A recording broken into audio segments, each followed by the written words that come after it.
प्यार से विवाह तक का सफ़र इतना लंबा होगा उन्होंने सोचा न था। दो युवा दिलों में दाम्पत्य जीवन के सपने सजोने शुरू कर दिए थे, लेकिन इंतज़ार की घड़ियां बढ़ती जा रही थी। एक दिन मुझे गुमसुम और उदास देख माँ ने कहा, क्या बात है रति, तू इस तरह मुंह लटकाए क्यों बैठी है? कई दिन से मनोज का फ़ोन नहीं आया। दोनों ने आपस में झगड़ा कर लिया क्या? नहीं माँ, रोज़ रोज़ क्या बातें करें। कितने दिनों से शादी की तैयारी कर रहे थे, सब व्यर्थ हो गई। यदि मनोज के दादाजी की मौत ना हुई होती तो आज तेरी शादी के 15 दिन हो चुके होते। लेकिन क्या करें, वो काफ़ी बूढ़े थे। 13वीं के बाद शादी हो सकती थी, पर तेरे ससुराल बड़े बड़े दकियानुसी विचारों के हैं। कहते हैं कि कोई मुहूर्त नहीं है। अब तो शादी 6-7 महीने बाद ही होगी। हमारी तो सब तैयारी व्यर्थ हो गई। शादी के कार्ड बट चुके थे, फंक्शन हॉल को, कैटरिंग को, सजावट करने वाले को और भी कई लोगों को एडवांस पेमेंट कर चुके थे। 6 महीने शादी सरकाने से अच्छा खासा नुकसान हो गया। माँ, इसी बात से तो मनोज बहुत डिस्टर्ब है। माँ, पर कुछ कह भी तो नहीं पाता। बेटा, हम भी तुम्हारे उम्र के थे, हम दोनों के एहसास को समझ सकते हैं, पर हम चाहकर भी कुछ नहीं कर सकते। मैंने तो तेरी सास से कहा था कि अगर मुहूर्त नहीं है तो क्या हुआ, अच्छा काम के लिए सब दिन अच्छा होता है, हमें शादी कर देनी चाहिए। मेरे इतने कहते ही तेरी सास भड़क गई और कहने लगी, आपके लिए सब दिन शुभ होगा, पर हम तो बिना मुहूर्त के शादी नहीं करेंगे। हमारा इकलौता बेटा है, हम अपनी तरफ से पुरानी मान्यताओं को अनदेखी नहीं करेंगे ताकि हमारे मन में कोई वहम पैदा हो। रति सोचने लगी, माँ इससे ज़्यादा क्या कर सकती है और मैं भी क्या करूँ? मम्मी को कैसे बताऊँ कि मनोज क्या चाहता है? नर्सरी से इंटर तक हम दोनों साथ साथ पढ़े, किंतु दोस्ती इंटर में आने के बाद हुई। इंटर के बाद मनोज इंजीनियरिंग करने के लिए चला गया, मैं भी बीएससी में दाखिला ले ली। कॉलेज अलग होने पर भी हम दोनों छुट्टियों के समय साथ बिताते थे। बीच में फ़ोन करके बातचीत कर लेते थे, कंप्यूटर पे चैट भी हो जाती थी। एमएससी आते आते मम्मी पापा ने शादी के लिए लड़का तलाशने की शुरुआत कर दी। मैंने कहा कि मम्मी, एमएससी के बाद शादी करना, पर उन्होंने कहा था कि तुम अभी पढ़ाई जारी रखो, शादी कौन सा अभी हुई जा रही है, अच्छा लड़का मिलने में समय लगता है।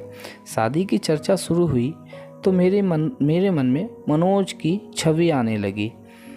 हम दोनों एक अच्छे मित्र थे, पर तब तक शादी करने का वादा हम दोनों ने एक दूसरे से नहीं किया था। साथ मिलकर भविष्य के सपने भी नहीं देखे थे, पर मम्मी द्वारा शादी की चर्चा करने पर मनोज का ख्याल आना, क्या इसे ही प्यार समझूं? क्या मनोज भी यही चाहता है? कैसे जानूं उसके दिल की बात? मुलाकात में मनोज से मम्मी पापा द्वारा शादी की पेशकश के बारे में बताया तो वो बोला, इतनी जल्दी शादी कर लोगी? अभी तो तुम्हें 2 वर्ष एमएससी कम करने में लगेंगे। फिर कुछ सोचते हुए बोला, सीधे सीधे बताओ, क्या तुम मुझसे शादी करोगी?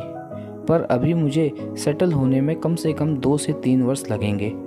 खुशी की लहर तन मन को छू गई। सच कहूँ मनोज, जब मम्मी शादी की बात कर रही थी तो एकदम से तुम्हारी याद आई। क्या यही प्यार है? मैं समझता हूँ यही प्यार है। और देखो, जो बात अब तक नहीं कह सका, तुम्हारी शादी की बात उठते ही मेरे मुंह पे आ गई और मैंने तुम्हें प्रपोज कर डाला। अब जब हम दोनों एक दूसरे का चाहत का इंतज़ार कर ही चुके हैं तो फिर इस विषय में गंभीरता से सोचना होगा। सोचना ही नहीं होगा रति, तुम्हें अपने मम्मी पापा को इस बारे में और इस शादी के लिए मनाना भी होगा।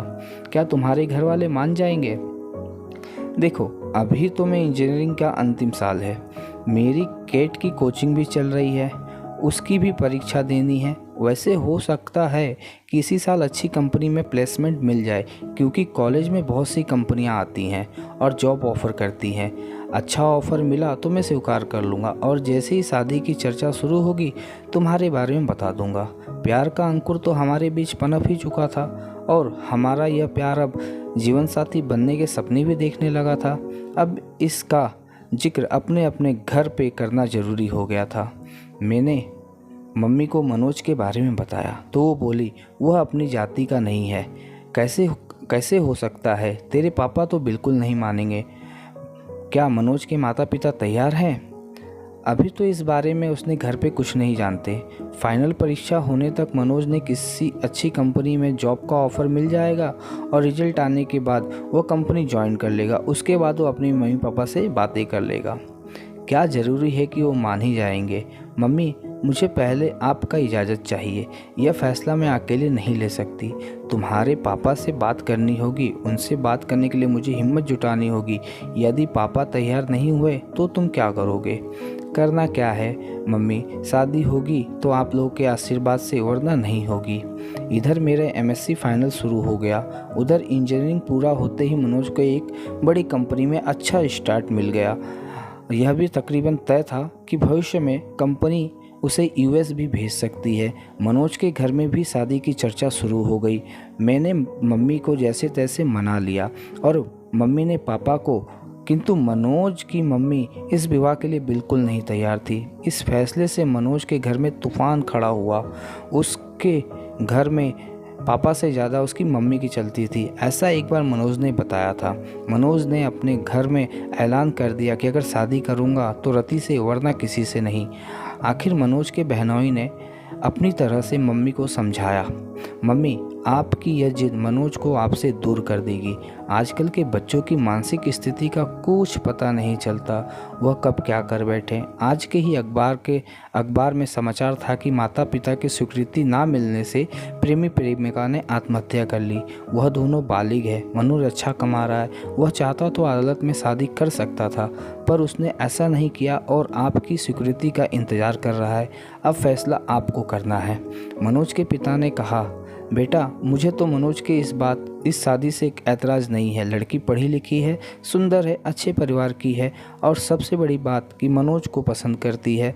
बस हमारी जाति की नहीं है तो क्या हुआ, पर तुम्हारी मम्मी को कौन समझाए।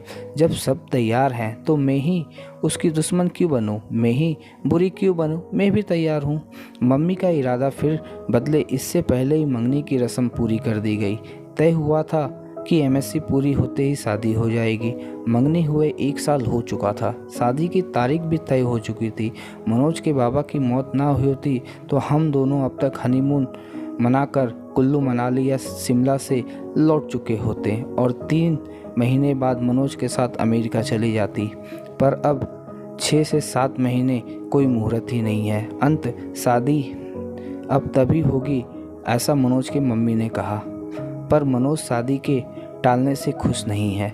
इसके लिए अपने घर में उसे खुद ही बात करनी होगी। हाँ, यदि मेरे घर वाले से कोई रुकावट होती तो मैं उसे दूर करने का प्रयास करती, पर मैं क्या करूं?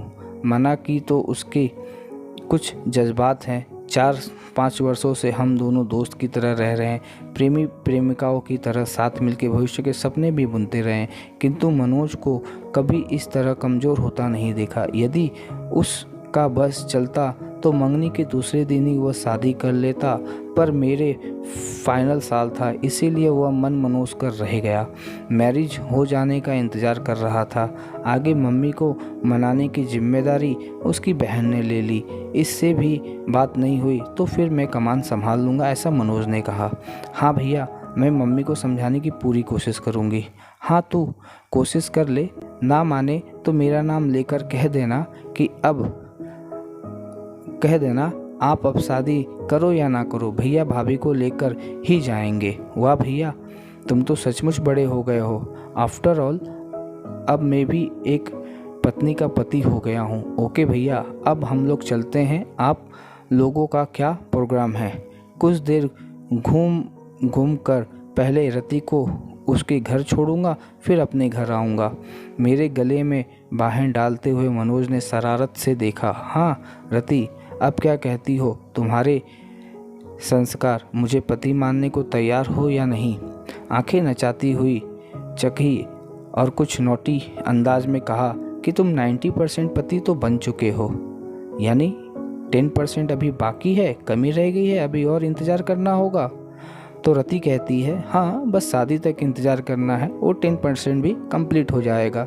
दोस्तों, कहानी आपको कैसी लगी मुझे कमेंट करके ज़रूर बताइएगा। मिलते हैं आपसे अगली कहानी में, तब तक के लिए आप अपना ख्याल रखिए।